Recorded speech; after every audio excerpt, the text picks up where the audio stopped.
Well, hello there, Carney Dynasty fans. Welcome to another exciting, thrilling stream of intentional streaming. We have my co-host Jarvis. What is up, everybody? Good to be back. Seems like it's been forever. Well, and there was a pretty big reason why you were gone, right? Just a little bit of reason. Yeah, a little 8-pound, 2-ounce reason. Holy bejesus, that's huge.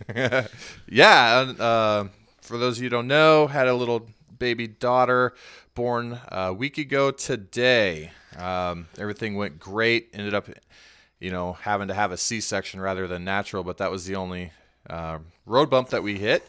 But everything went great. Mama, baby, doing fine, and we couldn't be happier. That is awesome. Glad to hear that. Glad to have you back. Yeah. It's tough to do a show by yourself. It's good to be back. And so for my intro, it's Flip. Hello. Yeah, nice and boring. All right, let's hop right into the news and notes for the week. Odell Beckham going to start? Oh, man. Right out the gate, we're going to jump right into this. That affects me directly. So you betcha. It looked like everything was on pace for him to come in and start this game, but not so fast, my friend. As our friend, what's his name, would say, Lee Corso. I was almost blanking out there. But, yeah, so we don't know, actually. His quad, this is due to a quad injury that he suffered, a couple weeks ago. It kind of came as a surprise that he didn't start. It was announced on a Saturday, which was kind of odd. But yeah, it kept him out last week, and it could potentially keep him out this week. So we don't know. There's no updates right now. I know Shermer came out and said that he really kind of is encouraging him to play, and he wants the team to continue to play as if they have something to play for, even though the playoffs aren't in the picture anymore. That's just what he wants to see.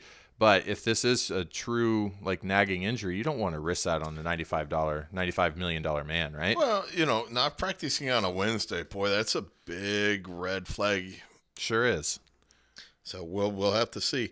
The guy affecting me, Keenan Allen, he did practice today, which the reports earlier today were suggesting that he might actually sit against Baltimore, which is a sucky matchup to begin with. Now, this is in regards to the concussion protocol?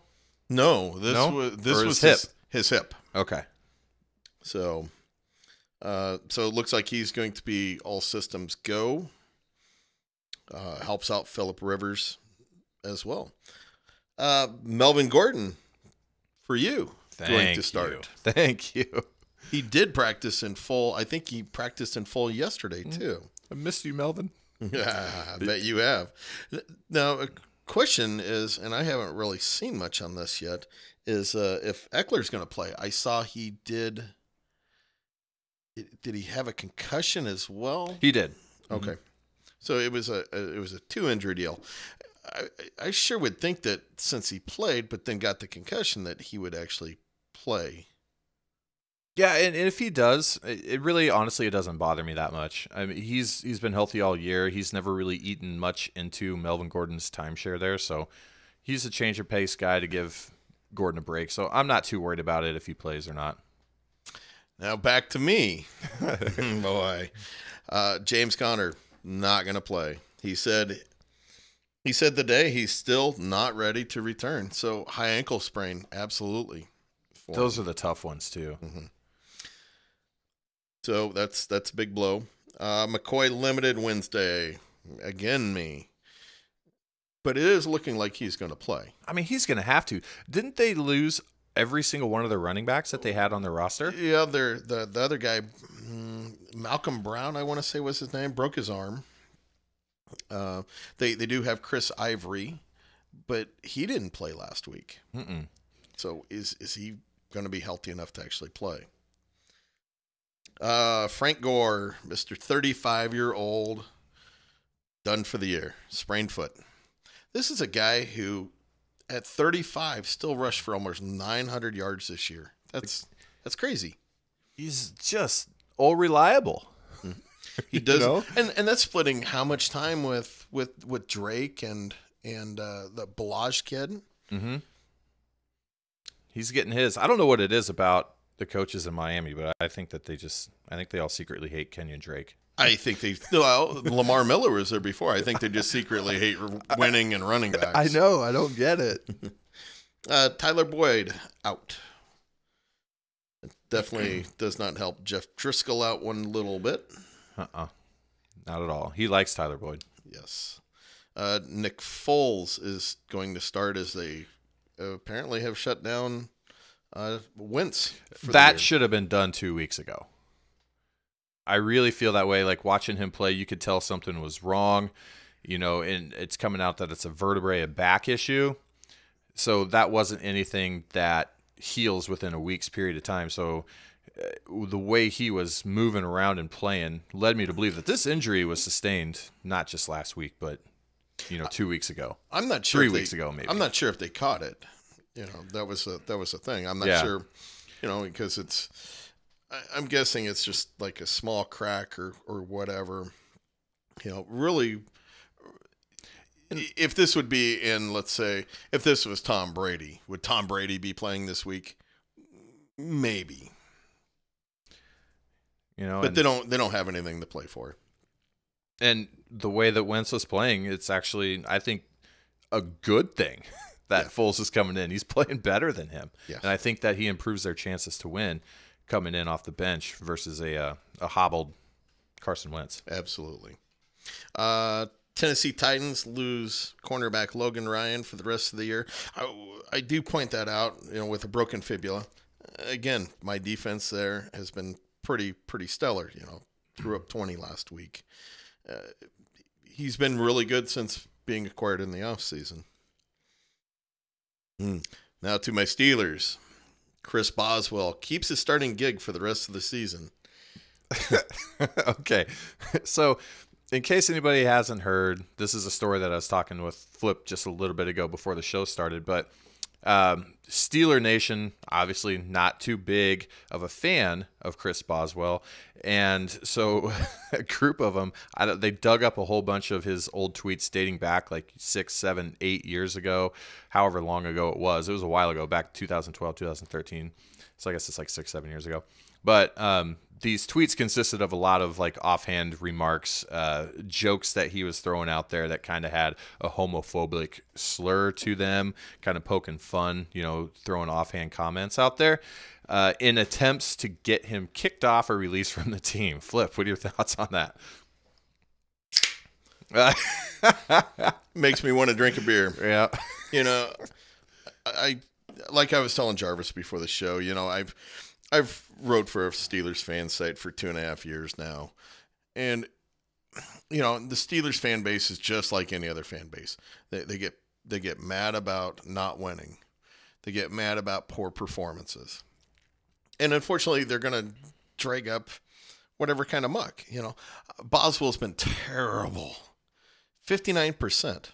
And the only reason why he's still with the Steelers is because they'd take a massive cap hit. The new contract he got paid, didn't he? Mm-hmm. But without Lev Bell this year, they easily could move on. They have plenty of cap room. So it's really going to be interesting to see in the offseason what they do with Boswell. So I'll go into that more when we get into the offseason and change our format. Eli Manning to start. Why, Jarvis? Why is he starting? I do not know. The only thing I can think of is, again, comes down to Pat Shurmur's attitude that it's 100% go time until it's over. Like the season comes to a conclusion. Not just their playoff hopes are over, but the actual season. It doesn't make any sense to me. Clearly, Eli Manning is struggling right now.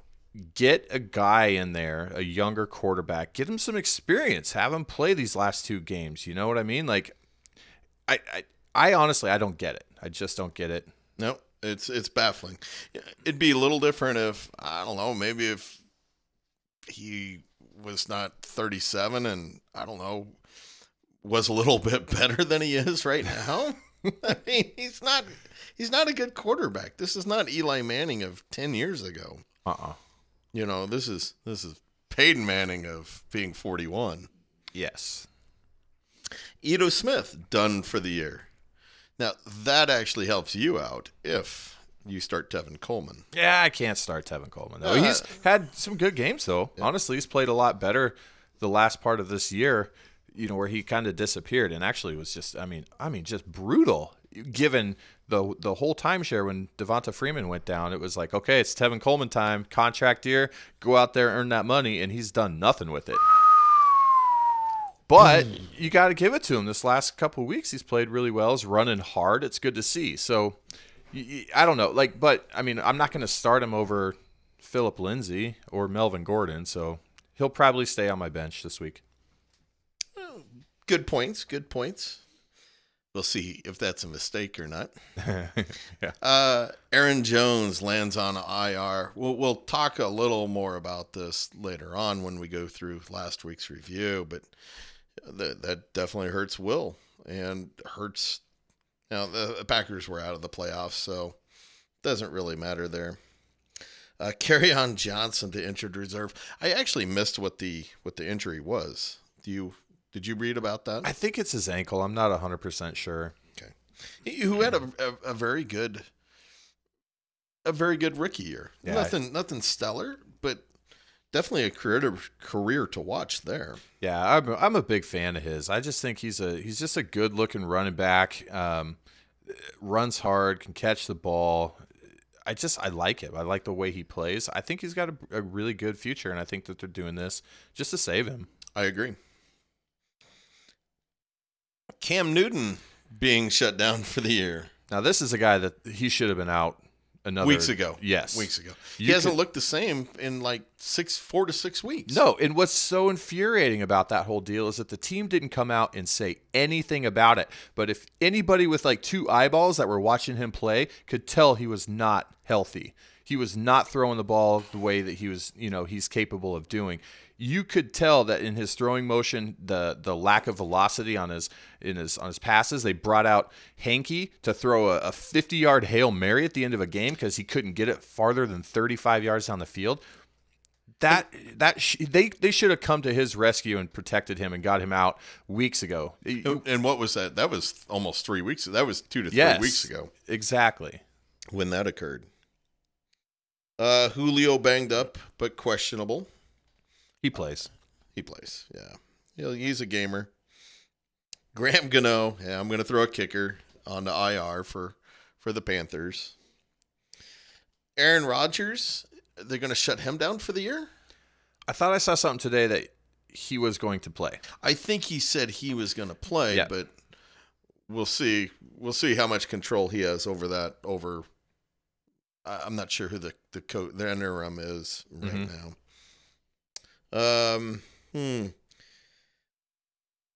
Let's see.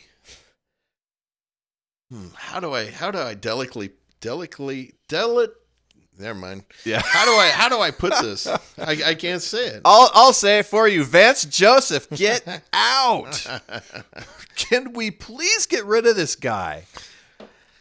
Oh, so frustrating for me. But are they really going to bring in 900-year-old Mike Shanahan? I don't think so. I don't think that's the way to go. I mean, nostalgia value, yeah, sure, that's a cool story and it's something fun to run with. But I don't know. Like, Shanahan had a great staff with him too, and this is going to be a complete gut. I feel that's coming. I feel it should have happened a couple weeks ago, but he's still there. He made, in my opinion, the most boneheaded coaching decision that I can remember from any coach. And what I'm referring to is 4th and 1 being down by 4 against the Browns, and on the Browns, like, I don't know, it was like the maybe 10 or 11 yard line or something like that, deep in their territory. 4th and 1, couple minutes left in the game, and they decide to kick the field goal.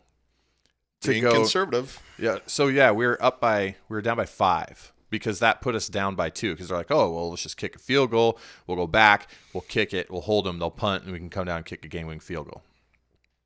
I'm like thinking I'm yelling at my TV. I'm like, what are we doing? Because even if we don't get the 4th and 1, the field position game is already in our hands now. They're buried. Stop them, get the punt, go down, score a touchdown. I don't know. It didn't work. But I just something's got to be done. I think everybody knows that Joseph's time is limited, and he's going to be gone at the end of the year.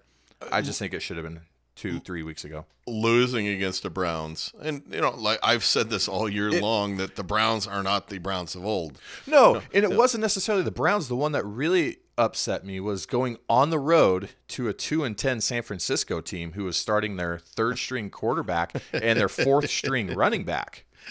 Yeah, no, I feel your pain there. Yeah, I it's feel like, your what? Yeah. And at this point, like the Broncos had one of the easiest and most favorable schedules for the last 6 games. Yeah. They were in prime contention to make the playoff push, But nope, here we are. I remember how excited you were against the Steelers, and then to have that little balloon pop. I know. I'm like, we're in. But that's just me being the Bronco fan. But honestly, The homer, you mean? Oh yeah, for sure. Okay. But no, I think anybody looking at this situation from the outside in would agree with me saying that he needs to be gone. So there's some coaching candidates out there. I don't know. I kind of John Fox. No, I don't. That ship has sailed, huh? Yeah, I think so. I'd like to see a young guy come in, take a chance on somebody like a Jim Bob Cooter out of Detroit, offensive coordinator out of there. I kind of like him. I don't know. Urban Meyer's retiring from Ohio State. Maybe we wrangle him up and bring him up, huh? That'd be interesting. And I honestly don't know much about Urban Meyer. I don't know if he's defensive or offensive guru. So that's out of my realm of knowledge there. Yeah, but that's something to talk about, in the offseason, see what kind of moves are made. But there's definitely one coming. I agree. No, and one of many that will be coming. Let's hop right into the waivers. Yep, there it is. Just what I expected. 4-11-04. Yeah. Shannon again, moving a guy to his taxi squad. We're gonna look at this a little more. I actually looked into what I could do with my commissioner settings, and honestly, there's really not a lot I can do. Yeah, and honestly, for me, I'm looking at it as okay, that's fine. I have no problem with it because so far what he's done is he's been able to move Marvin Jones and now Chris Carson from his regular roster down to his taxi with nobody being able to do anything about it. So that's fine. I'm okay with that. But what that tells me is that he had over $900 of his $1,000 fab budget left. So throughout the whole entire year, he didn't spend any of it.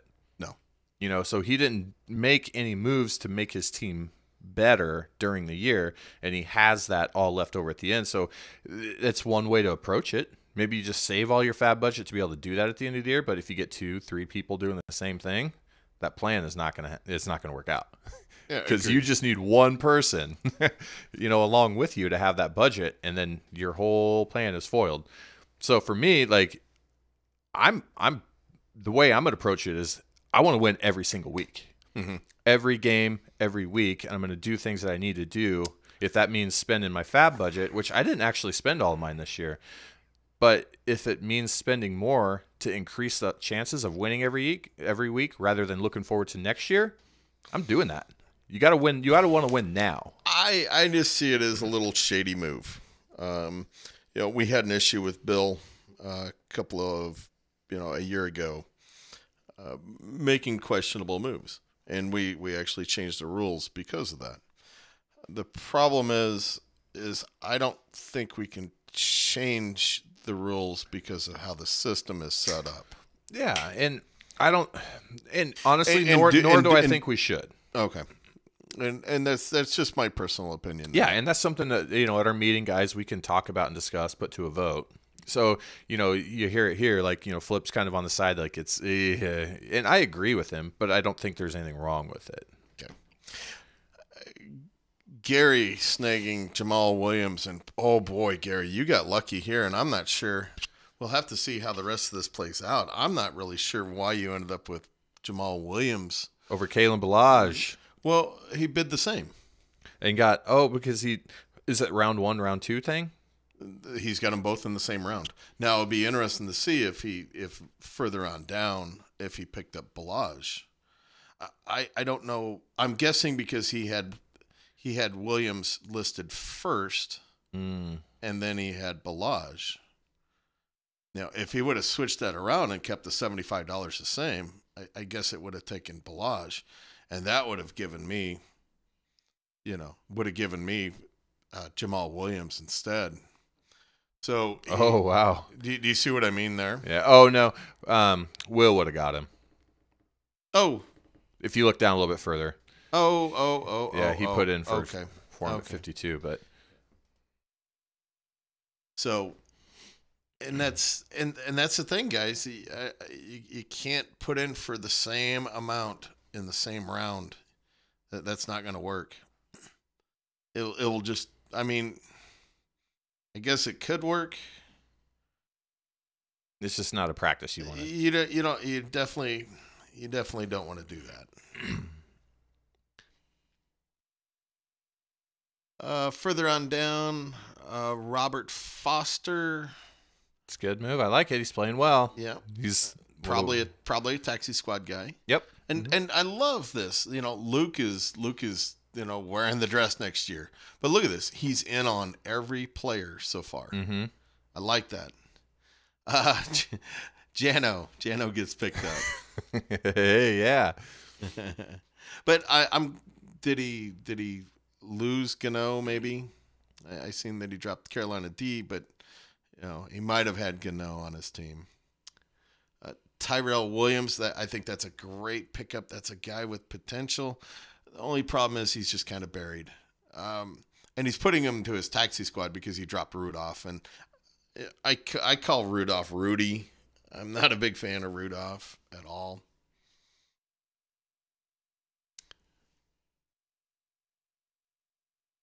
I don't exactly know why. Okay, see, he did the same thing. He didn't get Taiwan Taylor because he bid the same amount. That's twice. I don't know if I've seen that. Oh, no, it's because okay. So this guy must have been added. So Tyrell Williams was first and then Taiwan Taylor was second. Mm-hmm. But they were bid the same amount, so the first person listed. But he was also dropping Rudolph too. Uh-huh. So just change those amounts, guys. Quan Alexander, that's a great move, Jarvis. We were talking about that before the show too. Yeah, a guy that's he either led the league or was a top 5 linebacker last year in tackles, but because he got hurt, he got forgotten about. And I went out and I just looked for him. I was like, oh my gosh, this guy's still available, and I have an empty spot in my taxi, so I'm grabbing him and I'm stashing him. Now the only thing there is, Levani David had a good year. How that's going to affect if they're both healthy next year. People are going to giggle and go, geez, Flip, why did you pick up Geno Smith? Well, CJ Beathard was not going to start. He's not going to start next year. So what happens if all of a sudden Phillip Rivers ends up with some kind of injury late in the week? Then I would take a 0 out of my quarterback. So I went ahead and went with Geno Smith. Took a shot in the dark. It's... I like it. I like the strategy. I think I'm the only team with one starting quarterback. And I've been the only team with one starting quarterback since way early on. Well, since C.J. Beathard lost his starting job, how many weeks ago? 4 or 5 weeks ago? Oh, it's been longer than that, hasn't it? Maybe it has. So, all right, let's jump right into last week's recap. And I'm going to screw this up like I always do. Hey, you got it. I got it right. I never remember if that's right. Yeah, you got it first try. Good job. Pat myself on the back there. So, take it away the Week 12 recap here, Jarvis. Yeah, so Week 12 recap. We had really 3 important matchups of significant value as far as the playoffs go. In that first matchup, we had Flip beating out Will by 22 points, 155 to 133. This pushes Flip into the championship game against I am very proud to say myself, as I push past Mike at 153 to 141.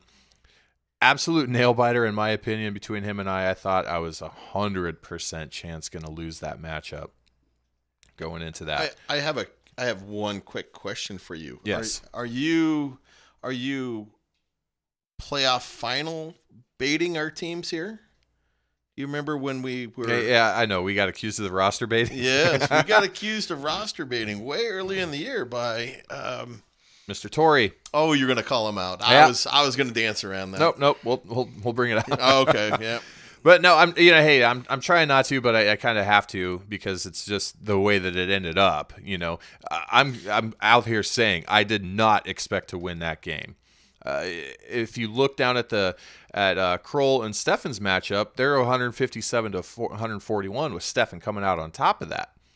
But look at that, 157 was the leading scorer out of all 6 playoff teams. That's terrible, isn't it? This week was. I don't even know how to describe the lack of production coming from the top end guys, our superstar guys that we depend on, and we'll talk about this here in a little bit. But the scoring overall was extremely, extremely low considering where we're at. These teams needing to make, like real life NFL teams needing to make playoff pushes and play hard. It just seemed like a lot of people just kind of fell flat. But yeah, so what that does is it pushes, Flip and myself into the championship this week, and then Mike and Will are going to battle it out for second or third and fourth. Going to be some exciting battles there, definitely. So, which we'll review here in a bit. Yeah. So overall, there really wasn't really any super close teams. Again, but the matchup between myself and Mike, that last drive. If Carolina goes down, marches down, and say Cam Newton rushes in for a touchdown, he wins. I think he wins. And with Kroll there, you look down here, Kroll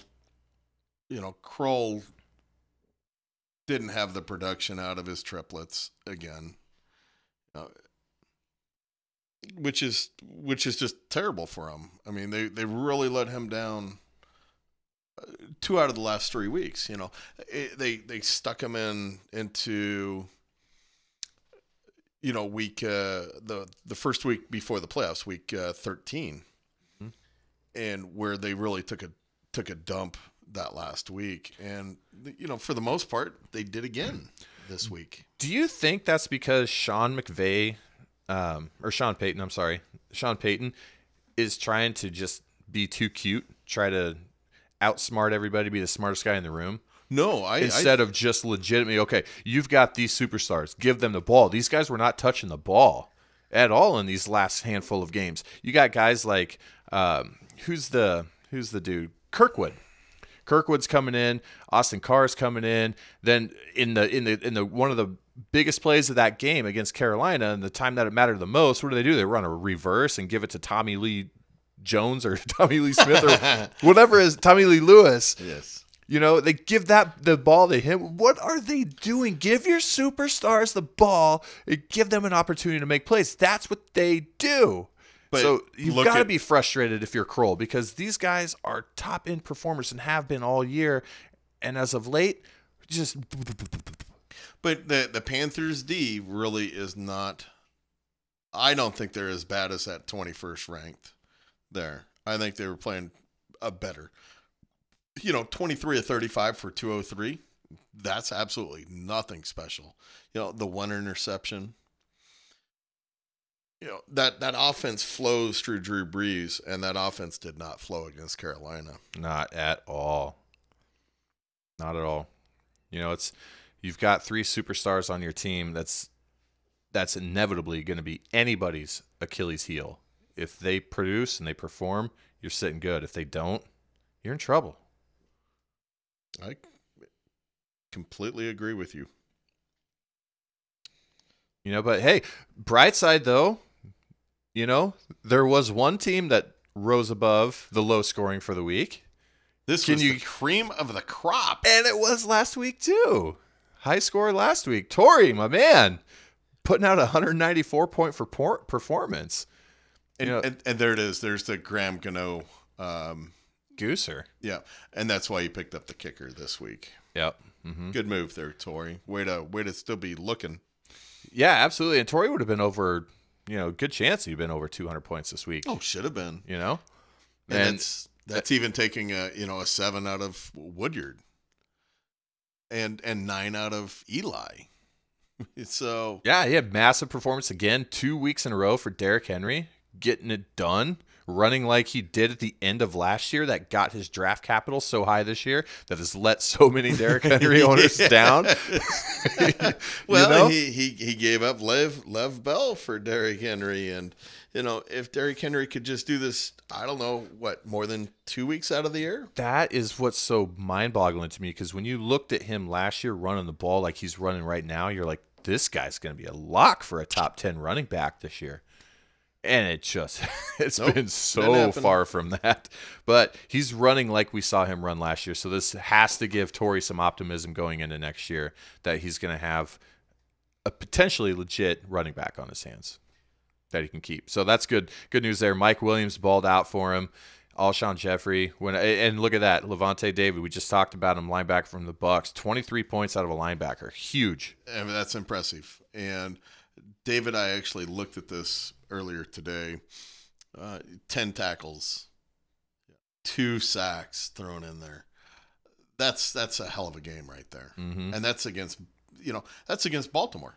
That's their stud run first team, and the 2 sacks against an elusive quarterback. And that's what you want out of a linebacker. You can get these big, massive blow-up games from just about any starting linebacker out there. But what you're looking for is that high floor. This guy's got it. He hasn't turned in a single week under 10 points. How sick is that? Yeah. And a fumble recovery last week to boot. Yeah. That's exactly what you want. And he's 28 years old, so he's going to be here for a while. So Tori's got an awesome core piece of his defensive strategy going forward for a while to come. For years to come, yeah. Absolutely. But unfortunately, we also have the opposite end of the high point spectrum. Where's that stinky guy? All the way down. There's that stinky guy. Oh, Darky. Darky throws up a 95. Ooh, that is not a typo. So, that is not a typo. The low point dress wear, that's only for regular season? Yeah, it is. Is that we need to check the bylaws? The bylaws. Because this blows Luke's low point total out the water. Oh boy. And to happen in the playoffs, I mean, he was at like 52 points heading into Monday night. Look, if it wasn't for McCaffrey, he would be into the 70s. I don't mean to laugh, Darky, but it's very indicative of the way this week went for a lot of people. Scores were way, way down. A DJ Moore, Carolina getting 5 points. That's absolutely correlated to Cam Newton being hurt. But, you also you got Crabtree here. You got Gabriel. Those aren't going to get it done in this league at wide receivers. They're really not. Jared Cook has been off and on. I think he is a top 6 or 7 tight end for the league. But yeah, that's still pretty bad for him. That Jarrell Davis, he is going to be a stud. If he's already not. Yeah. And that's probably the reason why we saw him pick up Tyrell Williams this week, is he's wanting to improve that wide receiver core, especially with AJ Green, being hurt. Yeah, that hurts him a lot. So agreed. And he's got the ancient Deshaun Jackson who can't stay healthy. Mm-hmm. That's a guy I gave up drafting and traded in another league a few years ago because I was just tired of Deshaun Jackson. Just can't deal with him anymore. Don't want to deal with him anymore. Yeah, so I look forward to see him making some moves to improve that wide receiver core, and this is we're entering that additional fun part of the season, which I really enjoy, is the off season, because this is a year-long league for us, Flip, and I think everybody in this league knows that and understands that there's no off season in this. You go out there and you make moves throughout the year, you strategize, you propose trades and stuff like that. So it'll be fun to see where everybody goes after this year. And it'll be fun talking about it. And that's what I said to, everybody before they join this league is, this is a dynasty league. It's a year-round league because it is a dynasty league.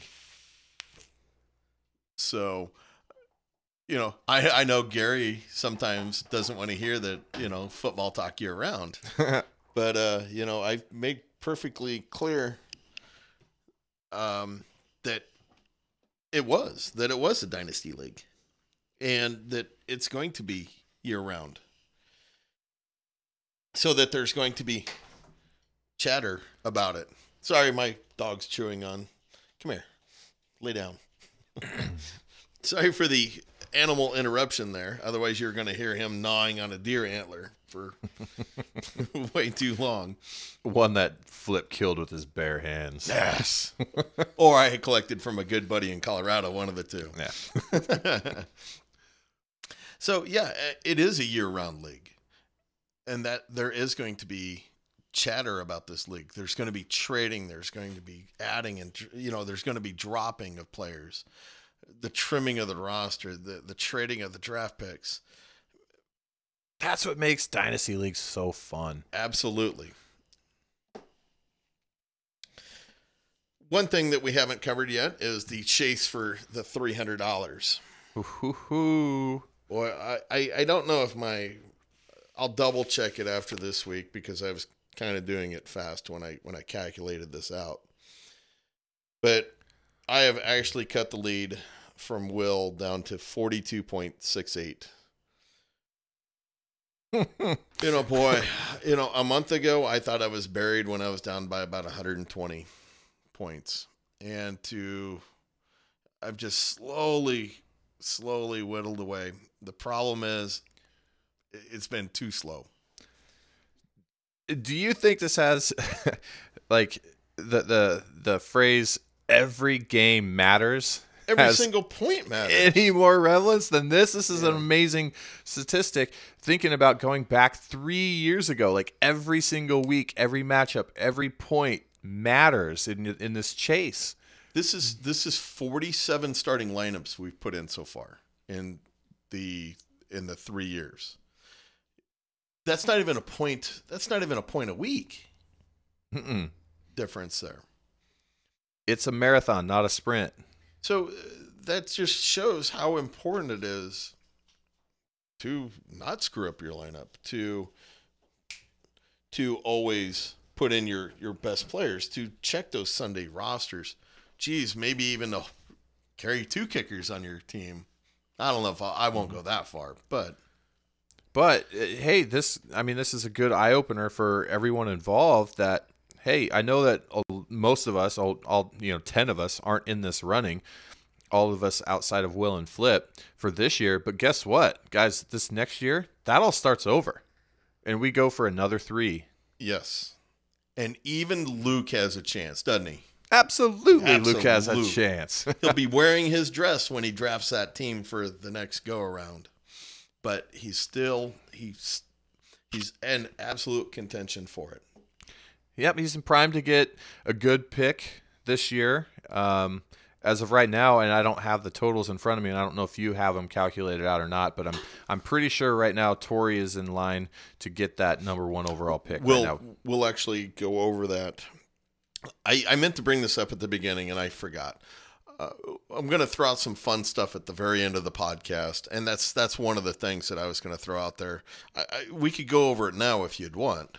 But no, let's make them wait. They're going to listen to this whole thing, and then we'll give them the good stuff. So if you've actually sat through this and don't want to listen to our supers and poopers that are coming up, or next week's forecast, stick around for the end because we're actually I threw together some fun stuff for the end that will be really, it's kind of fun.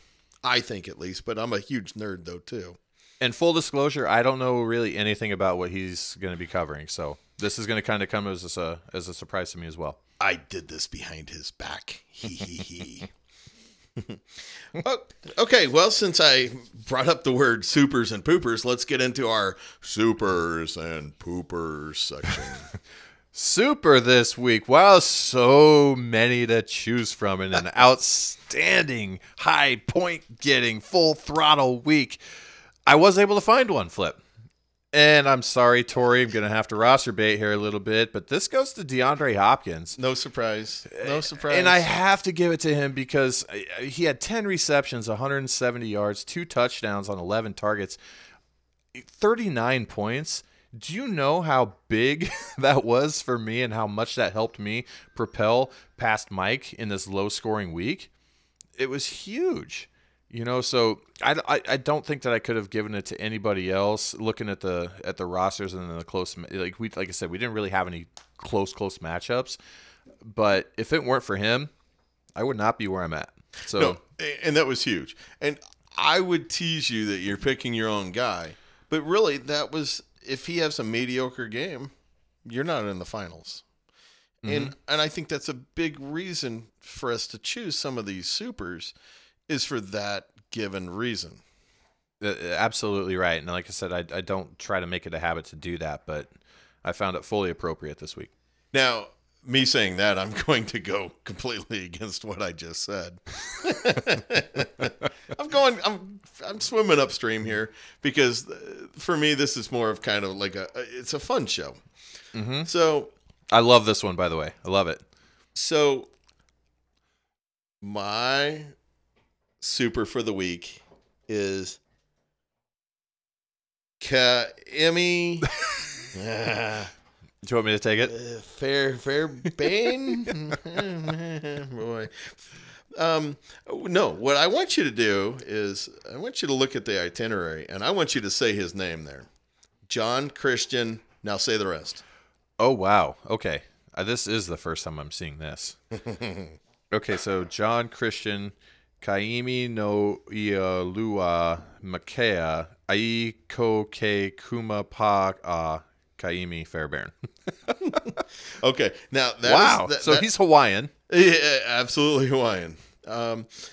So that we're not joking about this, and I give Jarvis a ton of props for actually kicking all that out there. If you actually look up his name on Wiki, it will actually show you like, I don't know, a good 40, 50 letters there. What's funny, I have a friend whose parents were, one of them was Hawaiian and the other one was American. And when she was born, they gave her a Hawaiian middle name, sort of very, very similar to this. And I spent all night one night trying to memorize it. And it took me forever, but her middle name was Wahapeli Kamakani Oni Okalani. I'll never forget it in my life. Okay. But I kind of have my hand raised here real quick. Yes. I hate to interrupt your fascinating story. Uh-huh. Hawaiians are Americans, Jarvis. Well, okay, you know what I meant. You know what I meant. Well, or unless they were born before, like, what, 1950? Okay, yeah, that was okay. I misspoke. You know what I meant. Whew. Yes. I was worried we lost Hawaii. I didn't know. Oh, yeah. I definitely misspoke. Hawaii is America. Yes, but you know what I mean of the Hawaiian culture. And, well, of course, that's why I'm teasing you so much. But when I saw that and I saw I was like, okay, yep, I definitely know for 100% sure that he's Hawaiian. That's still one heck of a shot, and I would actually like to see how close you are to that. Oh, okay. I don't think I am. But. So anyway, so Fairbairn, as I'm going to refer to him, he's actually the kicker for Texans. For the Texans. Are you sure? Yes. Okay. Yep. Yeah, you're right. I don't actually have that wrote down. I don't know why. I should be fired. Anyway. No, I don't want to do a podcast by myself. So Jeez, I'm just butchering this. Whoa, wow. I just got totally infatuated with, you know, the crazy long name and then the teasing of Jarvis that I forgot to even look at this guy. Okay, so you're going to change your fantasy football team name to that middle name next year. Is that what I'm hearing? I don't even think I could spell that. I don't think it'll fit. I think you're limited to 30 characters, and I think that would blow past it. So since this is all, we're having way too much fun here. This guy scored 27 points for a kicker. That's crazy. 2 extra points. 2 weeks ago, he scored 26. This guy's a scoring machine, and he's been started almost the entire year by Luke, which I'm not sure if that's a good or bad thing, but it was a good thing this week. Do you know how many people on my team have scored less than 182 points that this guy scored? Most of them. No, you were one of the point getters for the year. So, but he had a 32-yard field goal, a 41-yard field goal, a 49-yard field goal, a 40-yard field goal, and a 53-yard field goal for 27 total. In a standard league, this guy would have got 14, 16 points maybe. Mm-hmm. But here, that was one thing I wanted to do was to bump up the kickers to make them even more relevant than they are. 27 points is huge, but that's a huge performance. 5 field goals in a game. So when I first made this league, I wanted to show that kickers are relevant, even though most every other league, they're not. Or they get rid of them altogether. Which, up their points. Don't get rid of them. Up their points. Okay. Enough of... Enough about talking about guys who did well. Let's go. And your pooper for the week? My pooper. This week, 15. My pooper goes to literally almost every NFL superstar in the league. What an absolutely horrible performance turned in by so many guys that we depend on.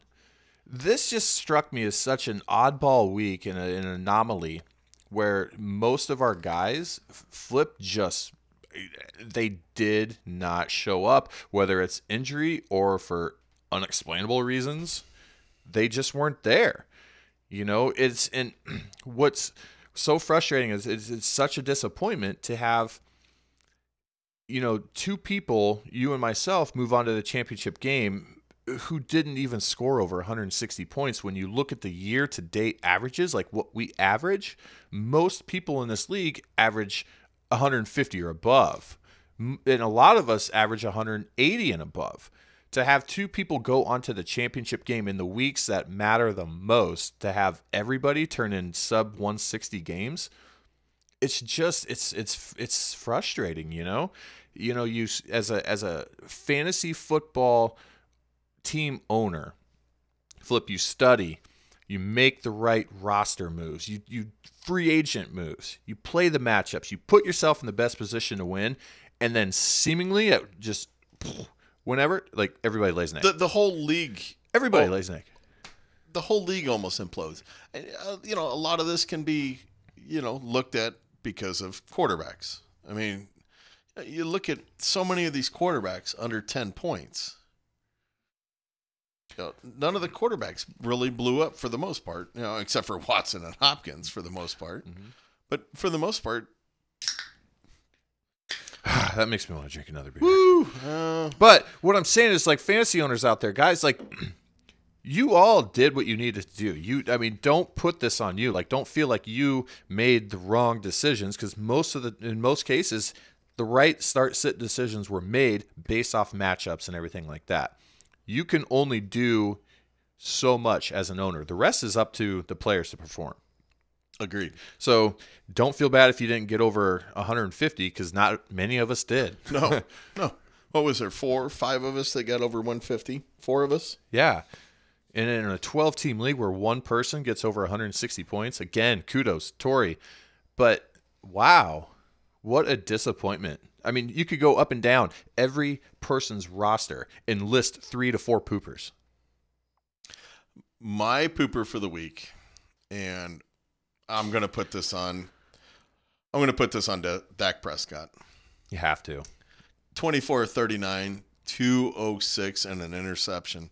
This is a guy coming off a 30-point game the week before where he just tore up the Eagles. 15th ranked Colts defense. How does this even happen? He literally cost Mike the game along with his supporting cast of course. But the last 3 games, he's thrown 6 touchdowns. He has any kind of a decent game, and he does catch you. Was this the first game that Zach Martin was out? Very well might be. I think it is. And you can see what happens. Like Zach Martin, I feel is one of, if not their best offensive player. Everything runs through him on that offensive line. If he's not there blocking a given time, look at he's 24 of 39 for 206. That's less than 10 yards per reception. So he's just dumping it off. He's not taking shots down the field because he's not getting time. And nobody in the Colts secondary. I think they have one good corner, and I can't think of his name off the top of my head. But the rest of that defense, besides their stud linebacker, Leonard, besides him, I mean, it's a no-name defense. What a talent Darius Leonard is, by the way. Yes, he is. I'm impressed with that kid. So that's really him. I mean, Dak Prescott, I'm not going to say he single-handedly doomed Mike, but he did him no favors. And Mike, I did not want to play you. I'll be quite honest. I didn't want to play you in the finals. I thought you were the most dangerous team the last I honestly did 2 too. months, 3 months. I did not expect to get past him. A big part of that reason was I was expecting a monster game out of David Njoku going against the Broncos. If you have a tight end on your team that is playing the Denver Broncos, that's always been one of their biggest Achilles heels on the defensive side. They give up massive amounts of points to tight ends. Look at 2 weeks ago against the 49ers. George Kittle went over 200 on them. That's just been the way it is for Denver Broncos defense. So in my daily matchups, I play a lot of tight ends against the Denver Broncos teams, and it's worked out really well for me. So when I see a hot Cleveland Browns team coming in with Baker Mayfield that's peppering the ball all over the field, and David Njoku, a guy who's got the talent that he's got, I was expecting a monster, and I was terrified of it. Do you think after this game, when Prescott really let Mike down, do you think he went out to his fire pit in the backyard and just burned up a Dallas Cowboys jersey? I was wondering where you're going with that. Well, I would do that if I had one, but hey. No offense, Cowboys fans. I don't like the Cowboys. I'm a Steelers fan. That's why. All righty. Enough of the trolling of Mike there. Let's get into the real fun here. The reason why we've spent better part of 4.5 months here. The finals. And the chase for 3rd and 4th. The chase for way to not downplay that at all. Ah, boy. Well, yeah, I'm excited. I how can I not be excited? This is my 3rd final of 3 years. Massive tip of the hat to you too, by the way. When you had mentioned that, I totally lost track of the fact that this is your 3rd consecutive championship game. And defending champion. Yeah. You paid Mark Barron a handsome. I did. Not to keep going back to that. I'm sure I'll be in my 60s, and you still will. I totally thought that I was going to have to forever curse anybody that played for the Rams because he was a Ram last year. And then when I started the Rams defense this week and they got me 3 points, I was like, oh, my God, I'm going to lose. I'm going to lose my matchup, and it's going to be at the hands of another Ram. So I did not fix my lineup, and I apologize. I forgot. So James Conner is Boo this man. So James Conner is out. So really, I'm going to go with McCoy because Jalen Samuels, who really is not a power back, just gashed the crap out of the Patriots this past week. He sure did. For I think 124 yards on 19 carries. It was almost a 8-yard per carry average. They're definitely not giving McCoy any love. No, just under 10. Now, the thing that's also interesting about this matchup is, because of circumstances outside of my control and being a cheap SOB in the preseason, I missed out on a second quarterback that was worth anything. So, am I going to show that you can win this league with one quarterback?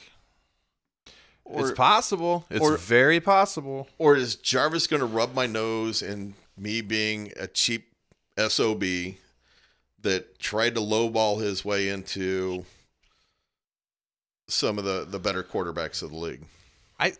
Hey, you're here. I mean, this is it. This is what we came for. You made it here with one quarterback. So it's absolutely possible. And according to this, I actually have a little under 6 point favored, 5.5. And when you take out Connor, who's estimated at 15.24, and you throw in McCoy's just under 10, that's going to bring it basically right dead even as far as the matchup, which is what you want. You want a close prediction there. Yeah, and I don't think. And I'm not 100% solidified on my roster right now as to what I'm going to do. You're Todd Davis. He can go jump off a cliff after last week and his 3 points. That was a big mistake. I finally get my Deion Jones back. He's been healthy for a few weeks, and he's been tearing it up again. And so he will be in there against a lowly Panthers team without Cam Newton. So that's going to be a heck of a matchup between us. You're going to definitely have to decide. Going to sit Big Ben. Going to go with Trubisky. I like the matchup better with Trubisky. I do. What about terrible Kirk Cousins here? How many interceptions is that guy going to throw? Oh, God. The guy.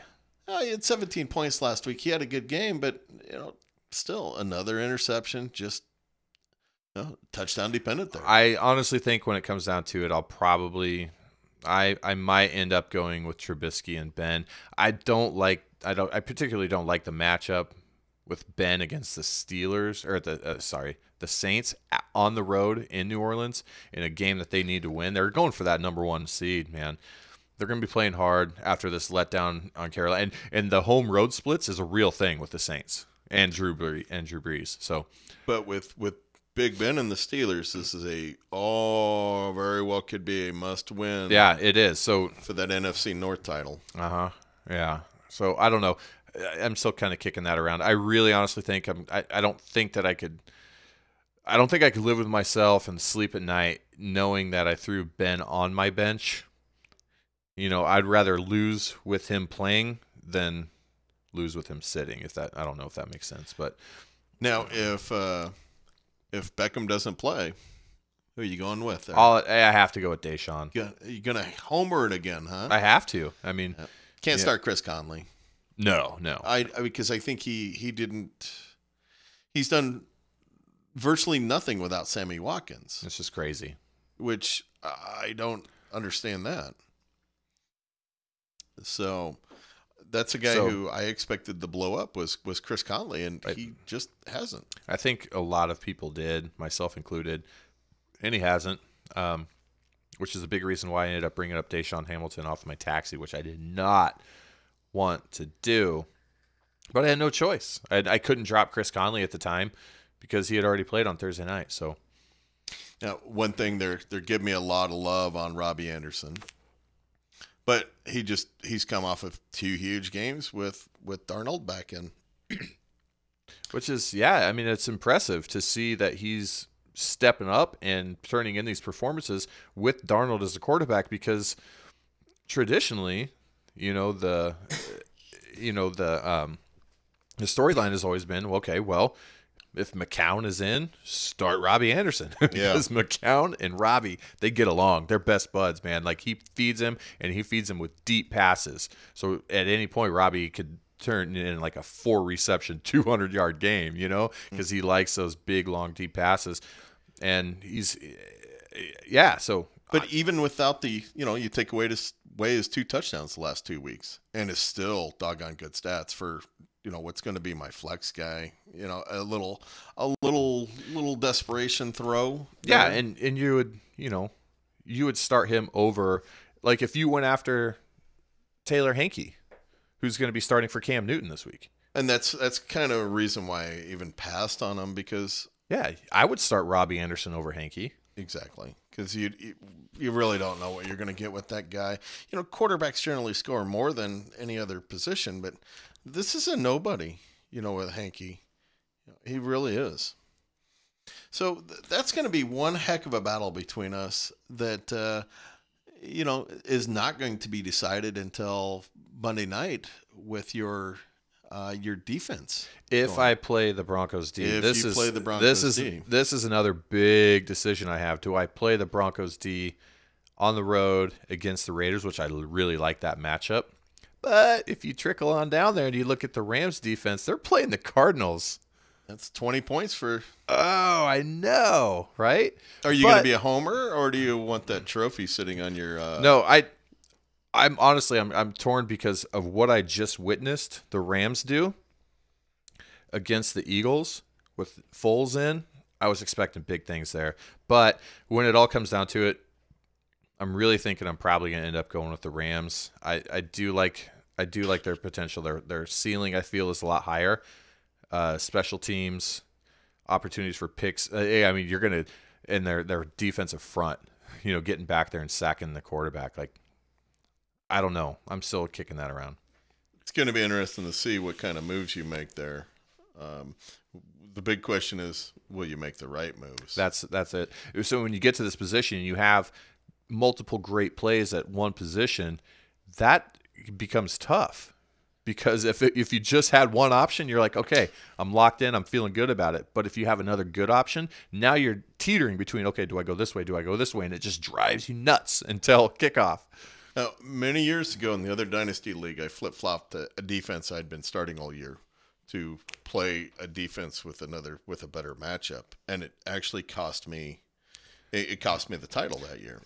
Exactly, because having these options gives you an opportunity to make a bad start decision. Indeed. And see, I have the Browns against the Bengals, and they're supposed to score more. But Tennessee, how can I sit a defense that just posted a shutout? Well, and they're going against the Redskins. The Redskins. Yes. That helps too. Yeah. I mean, but, they lost their top corner. It's not a cut and dried decision. No, see, you're in the same boat. I feel you have two great options here. So I would have preferred to have Connor for the week, but that's not going to happen. So, right now we're basically tied, and if you throw in your defense, you're gonna be 5 points, 5-point lead. Yeah, but honestly, I'm not 100% sure where to get the projections on these, because I don't buy too much into them. But we saw last week where Will was like a 28 or 38 point favorite, and I smoked him by 20. Yeah. So I don't put a whole lot of stock into these. They're just more for entertainment. Yeah, exactly. And we've just entertained the crap out of that. So let's go on. Let's move on. Yes. Let's go on to Mike and Will. And poor Will. He just happened to run into. Both these guys just didn't score well last week, and look at them. 180 to 183 this week. Both would have. Hang on here. So look at Will. Look at his roster. If you scroll down just a little bit more, let's look at his bench, because he's got he's got running back issues big time right now. Yes. He's going to have to start LeGarrette Blount and Jalen Richard Yes. in a Well, unless Ware plays this week. yeah. If Ware Yeah. plays that week, that's a big boost there. That's He's been decimated by that injury bug at the running back position this year. Mhm. And the final game of the fantasy football season, going for third place, which is a pretty decent pay bump from fourth, and you're having to start two guys that you don't normally start because now Aaron Jones is on the IR. Yeah. And Richard just put up 13 or 15 last week. He's a pretty doggone solid 12 and a half. 5 catches for 67 yards. It doesn't get a whole lot of carries. No, his specialty is catching the ball out of the backfield. But, is it going to be, look at the every other? The every other. Is it going to be the every other this week for him? He hopes not. Against the vaunted, scary 20th ranked donkey defense. No, stop it. That stat is skewed. That's just mean and uncalled for, right? So this is really actually a very exciting matchup. Well, we're gonna see. Sorry to cut you off, but we're gonna see Mike have to start Driscoll over Cam. So that's going to be kind of like it's a 1 point swing as with their projections. So because Cam's out, Correct. so he's not going to play. So that's going to be what? It's going to move 15 down to, so he'll lose 4 points out of Aaron Jones going down there. So that puts him up by 1, but take Driscoll or take Cam out, put Driscoll in, again tied. We're basically to the same position you and I are in. I mean, it's basically a toss up between the two. That's what you want. You want close games. And it's really going to stink if both these guys outscore both of us in the finals. I mean, right. I'll take it, but I mean, it still kind of stinks for these guys. Mike had his 10, 11 game winning streak snapped at your hands. Will had the most points for the year, and he probably had his lowest score of the year against me, sending him to the third and fourth place battle here. So I'm excited about ours, but boy, I want to see these two Titans duke it out too. Really do. Yeah, this will be a fun one to watch. All right. So let's get into the fun part here, which we'll see if I can get to this real quick. I forgot to set this up. This is the fun part that I set up earlier. Okay, so I've been wanting to do this for a while. So this is how the 3 divisions fared against each other this year. Okay, let's see if we can decipher what we're looking at. Okay, so here is the Division 1 guys. Flip, Mike, Kroll, and Gary.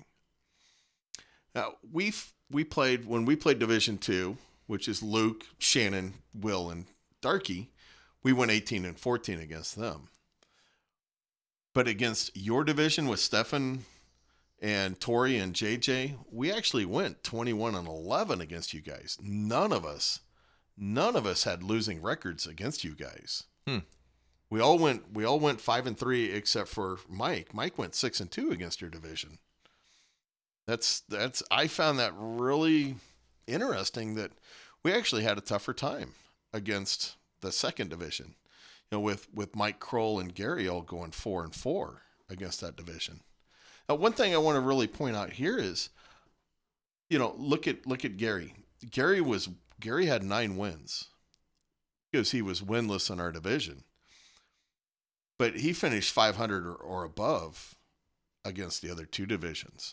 I thought that was very interesting.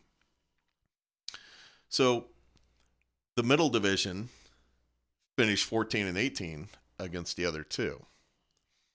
Oh yeah, both of them. So for 28-36. Now, you guys' division down there, 29-35. And that's mainly because of going 11-21. And you guys were only 18-14 against that second division. Mm-hmm. And that's with you and Stefan, having the good records for most of the year. So I just found that pretty interesting this year about how everybody in the divisions fared against the other divisions. Well, and it goes back to what we talked about. What was it? Maybe 6 weeks ago, maybe 5-6 weeks ago. We're talking about, it's starting to near the playoff picture time, and it just seemed that it was starting to become pretty clear that the Division 1 with those 4 teams was probably the toughest division. So that kind of solidifies and backs up that. And I'm going to give you kudos here. You were the only undefeated team when you went 8-0 against Division 2. That's what I'm talking about. What's up, Division 2? Where you at? I mean, that's pretty impressive. Getting the 2 wins against Will. Not an easy thing to do. He was 5-3. No, if I wouldn't be looking at it right now, I wouldn't have remembered that. I wouldn't have believed it. I would have thought I lost one. So, and so I mean, you could see, Stefan struggled against our division, going 4-4, where he dominated Division 2 as well. Mm-hmm. And it's just, I just find this.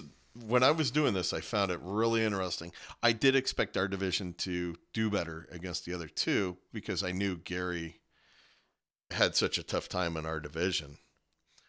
Yeah, he was he stands out to me as the guy who probably drew the toughest matchups all year. Scoring pretty well and losing, by just a handful of points in several of those matchups that he would have if he had been matched up against anybody else. His record would have been a lot better. Yes, definitely. And especially we see that in the division. And we see that every year, no matter what fantasy league you're in, whether it's a dynasty, whether it's a redraft or whatever, you're going to have that one guy that just gets kind of screwed over, for the lack of a better word, with the matchups. And, it was how the 2-year total played out.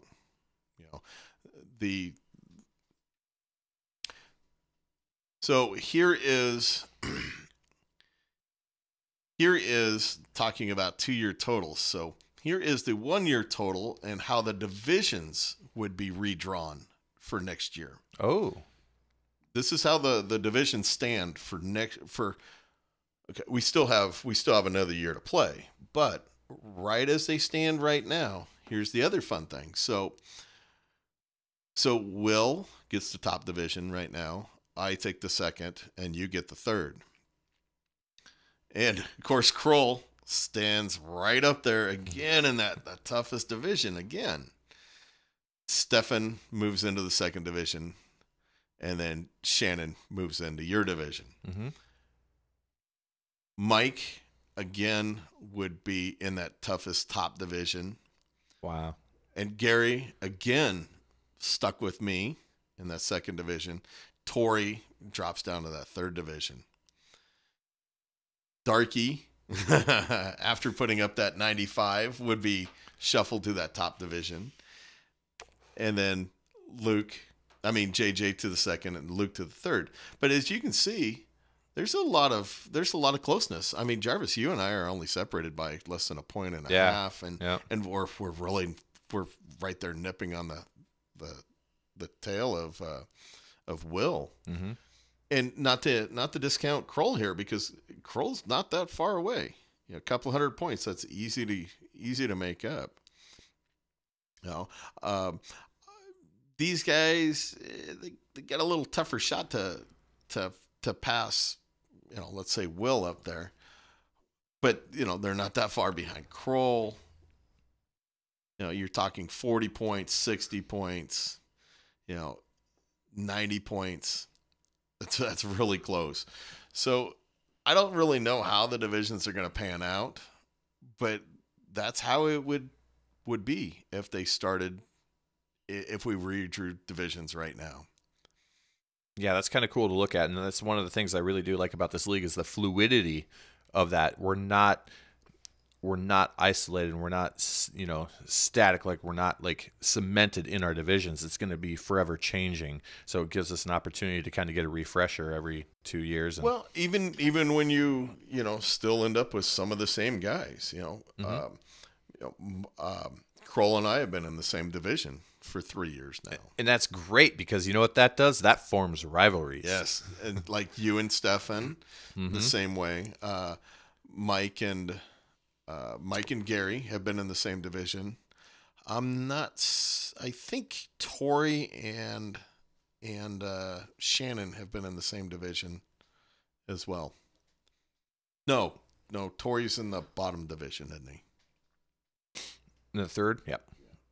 I always mess that up. Okay, so you brought this up earlier. Here's the third fun one that I left for the end.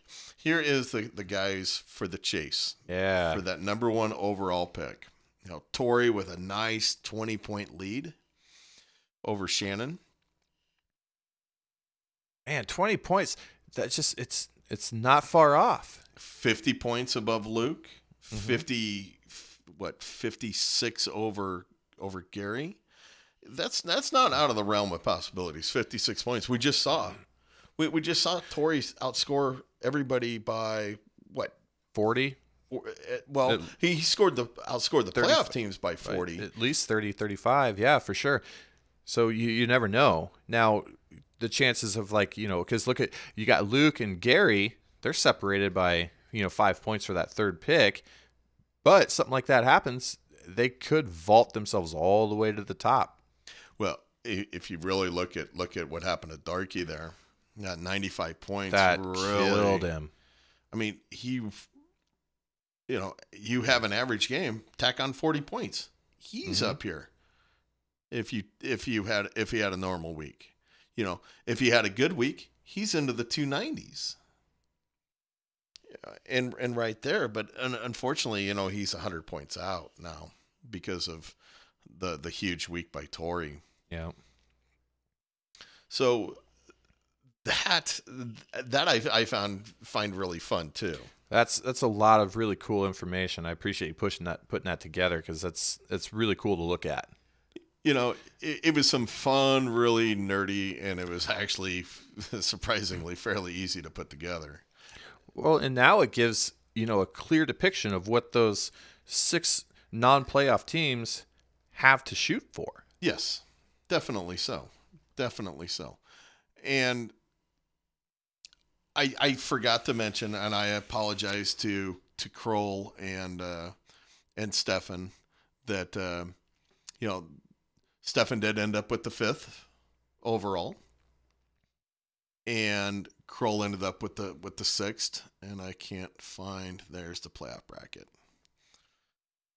So there's Stefan with his 5th place. He does have the 8th seed, or the 8th draft pick this year or next year, and then we have Kroll with the 7th overall draft pick and 6th place.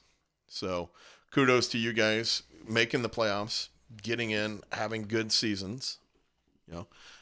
Stefan just unfortunately sat on those 14 wins for way too long, and it really cost him. So it's going to be so much fun, playing against you this week, Jarvis. I wish you the best of luck. I'm glad you're a Donkeys fan and have Donkeys players on your team. I say that now. We'll see if that cost me for opening up my big mouth later. Probably not. It probably won't cost you at all. I'll be rooting for the Raiders on Monday. At least. So.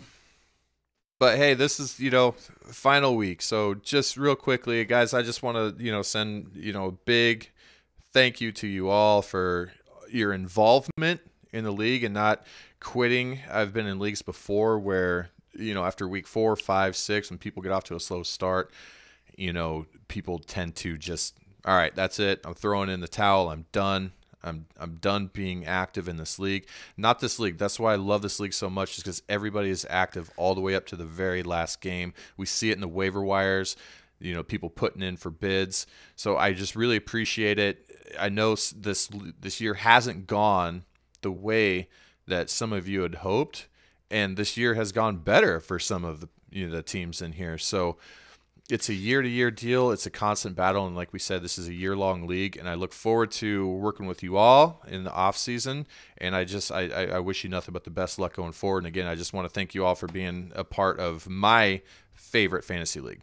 Yeah, and I'll clap to that. I'll give a clap to everybody in this league. It's not an easy league, and it was not meant to be an easy league. And I know some of the rules kind of maybe get frustrating at times. And all you got to do is ask, what about the bylaws? What does this mean? Or whatever. So I really appreciate everybody getting into the league. It's such a fun time. It really is. I have a good time. When we were down at Cunningham's a couple of weeks ago, everybody jawing back and forth and having way too many beers and shots and just a great time. That's what it's about. That's what this is all about.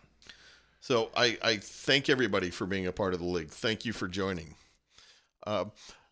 So that being said, we will have 2 more shows that will deal with the league. Next week we will go over the finals, and the 3rd and 4th place teams. No, I'm not going to forget you guys. So, one thing I forgot to say.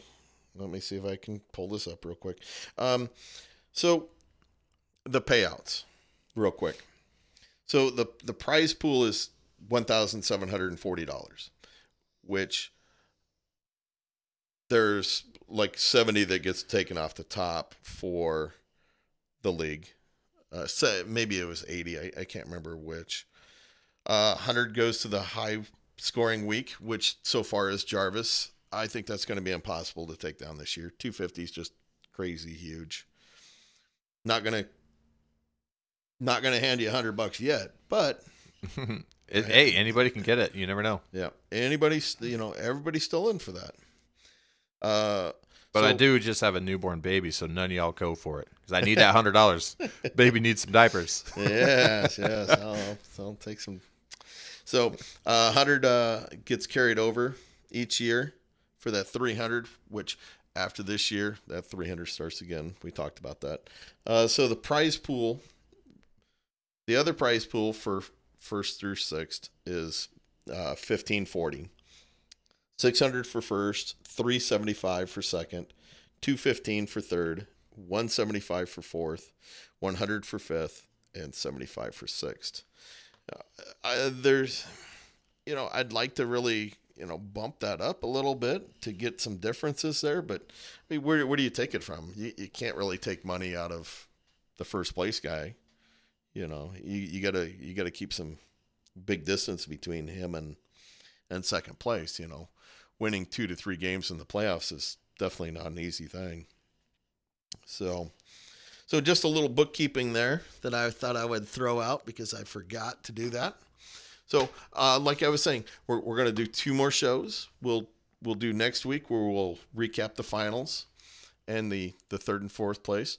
And then the next week, we'll basically do a full recap of the year. A good year in review.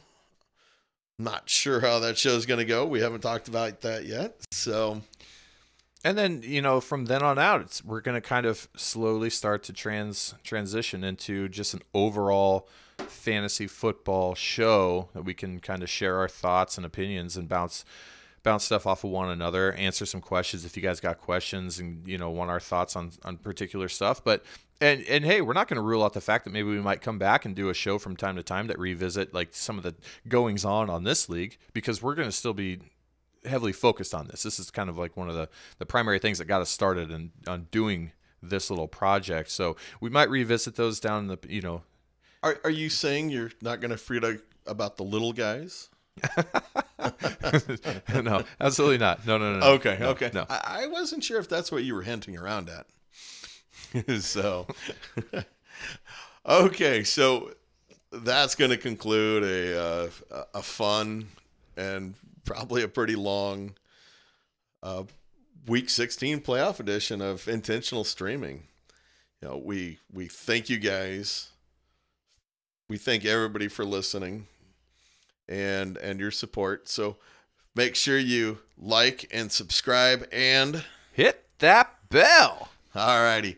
Everybody take care and have a Merry Christmas, and we will catch you in a week. Good luck, everybody. Good luck, everybody.